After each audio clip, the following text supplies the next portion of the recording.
Hello and welcome back to the Pokemon Fusion Generator. Once again, we're here with a very cool looking Pokemon to start off with. We have ourselves one incredibly evil fusion of Deoxys and Hydreigon, making a Hydreoxys, which genuinely looks like Darkrai's older brother, or even an evil version of Mewtwo that just went and took the full Dark Psychic route. You know, decided to destroy its laboratory where it was made and just absolutely destroy the universe. This Pokemon looks like it wants to destroy the universe, and I love it. Hydreoxys is a super cool Pokemon, and I'm really happy with the random fusion that I got given as soon as I launched up the website. That is amazing. It's everything that Giratina wishes it could be. But as always, when something looks really good to start off with, we go ahead, we flip it round, and we see how horrible it looks on the other side. So let's have a look. Okay, I wasn't expecting the tentacle arms. I don't know why. Deoxys clearly has tentacle arms.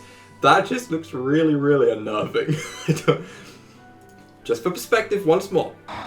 We go from this absolute badass evil Mewtwo's shadow to that. I don't really have any words to say about that. To that. Beautiful.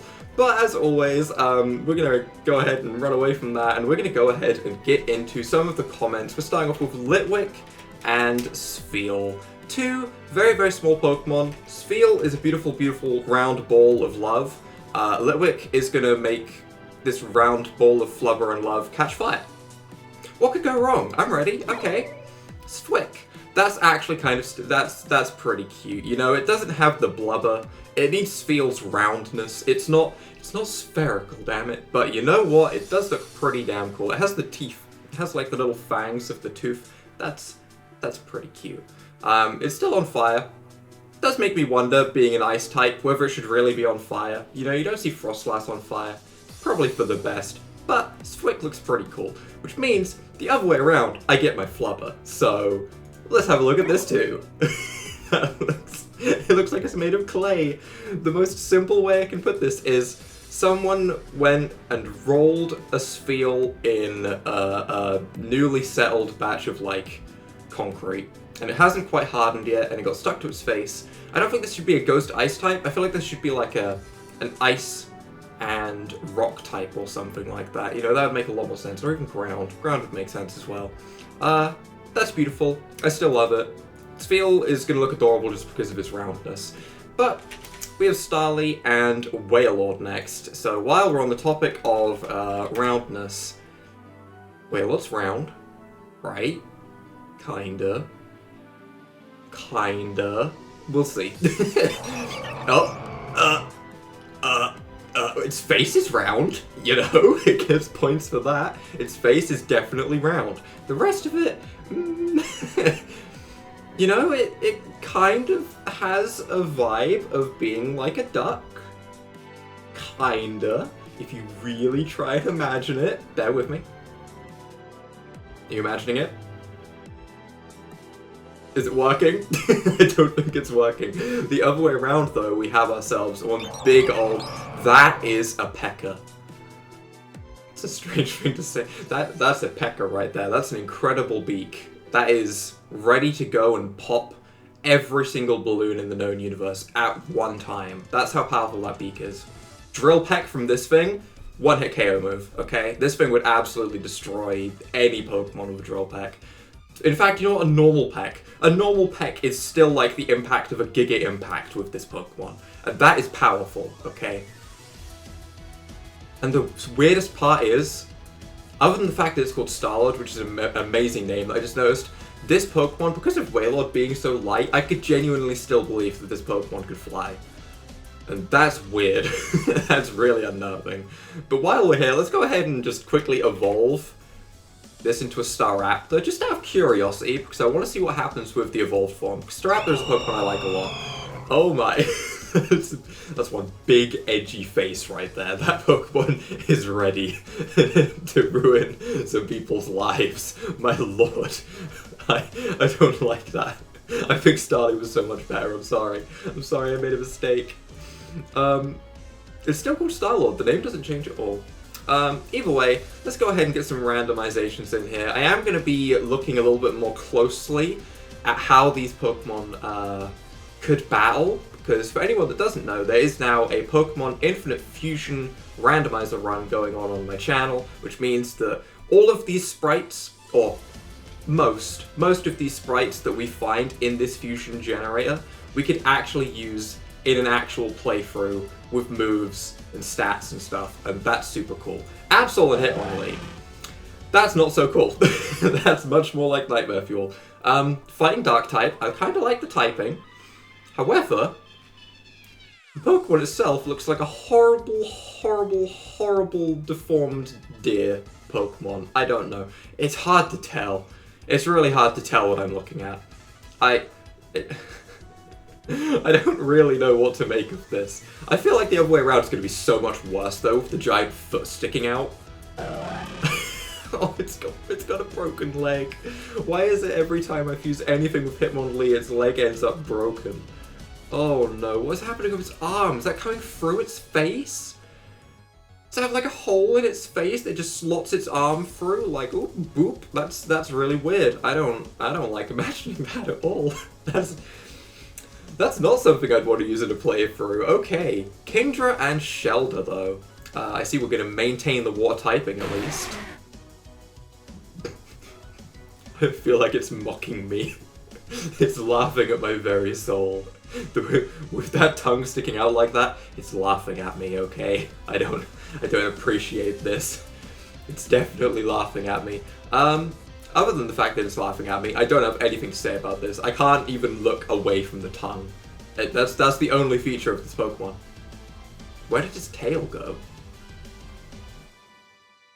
No one knows. No one knows where the tail went. Maybe it was just eaten off. Who knows? The other way around, however, a Kingdra in a shell. I'm interested. I'm less interested.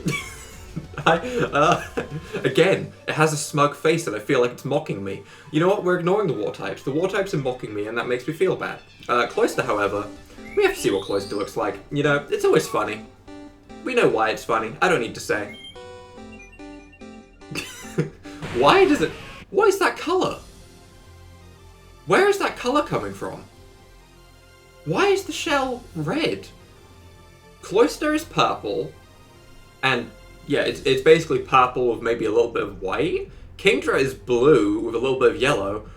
Why is there such a prominent red? I'm very confused. Kingster has actually made me very confused. That looks like a really creepy face coming out of there. Kingdra's face really relies on its, like, Pokebits coming out of its head. Yes, the word for those is Pokebits. Yes, brain. Thank you. Pokebits. Got it. Anyway, they make a lot of difference. When it has just nothing on its nice shiny dome, it looks much creepier, and I don't like that. It does make me wonder what happens if this is fused with Hypno. While we're speaking about shiny domes. Yep, that's pretty creepy. While we're on the topic, let's have a quick peek at Mr. Mime as well. Just because we can. I'm here to create Nightmare Fuel. Where is Mr. Mime? Mr. Then a space. Got it. Yup. What is this colour? Where is this colour coming from? At least on Mr. Mime it makes a little bit of sense because it's originally pink. It's weird. It's really weird. Okay. King Mime. King Mime. The king of mimes right here. Powerful name. Caterpie and Petalil. Speaking of powerful.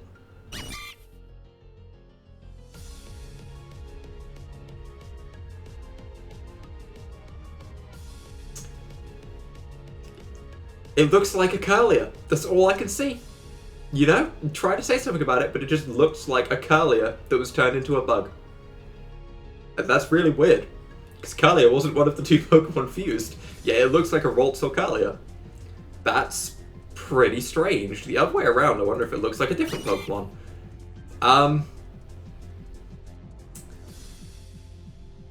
I don't know what to say about that. That... An Oddish? Can I pretend it looks like... It doesn't really look like an Oddish though, does it? An Oddish has much more of a an interesting face. You know, Oddish has the Odd Squad vibe going on. This doesn't have the Odd Squad vibe. This can get out of here. We need something with the Odd Squad vibe. Bibberel and Feraligatr. That works. Yeah, that kind of works. That has more of an Odd Squad vibe. You know, I believe it. This looks pretty derpy. It's mostly just the face, to be honest, that makes it derpy. I like the contrast in the tail. The tail looks pretty cool because of the bright red sort of flaring out in its design, but its arms look misplaced is the best word I can come up with for its arms. Its face just looks smushed down like something's just slapped it on the head with like a rolling pin. And, you know, I can get behind that. Actually, no, that makes it sound like I can get behind smacking this thing on the head of a rolling pin. I mean, actually, you know, now that I think about it, I kind of believe it. When it comes to Bibberel, it does look like it's been hit on the head of a rolling pin, you know? It's not a bad thing, though. It's not a bad thing. Bibberel has won over many hearts, and it will continue to do so with its derpy look. The derpy look is a positive. Let's flip this around, though, and have a quick look at this. Bibgator. That looks like a Kangaskhan. I'm just comparing all of these to other Pokemon. They all look like a different Pokemon. This is wild.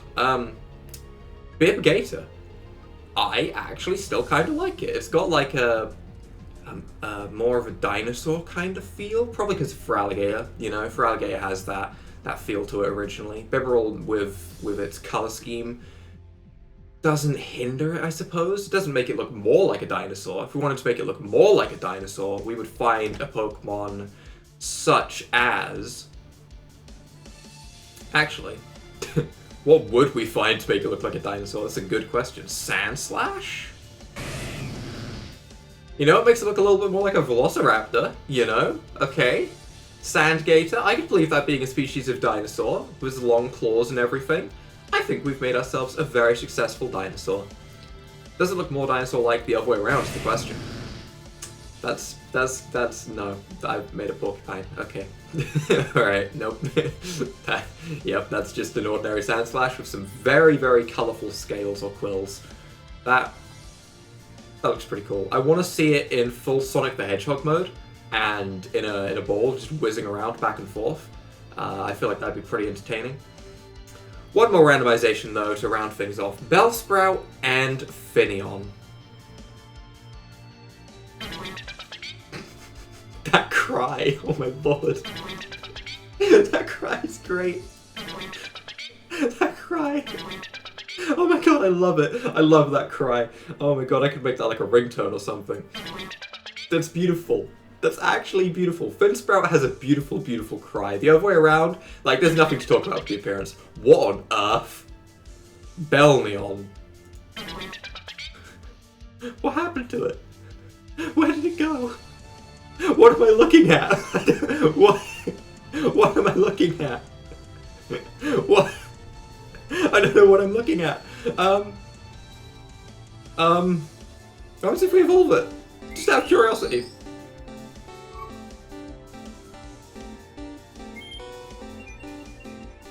Beautiful. Absolutely beautiful.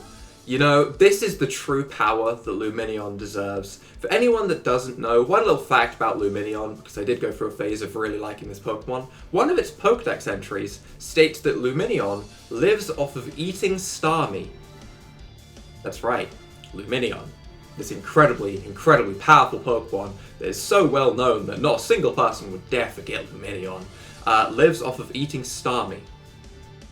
It's weird to think about. It's weird to think about, but you know what? I'm very, very, very easily reminded of it when I look at Weepinion, however. This looks like it could eat a Starmie. This looks like it could eat a Wailord and survive, you know? This is a powerful, powerful Pokemon right here. But still, Lumineon, give it a buff, please. Someone buff Lumineon. I need it to be stronger than Starmie. That's my dream. One day it might come true. One day.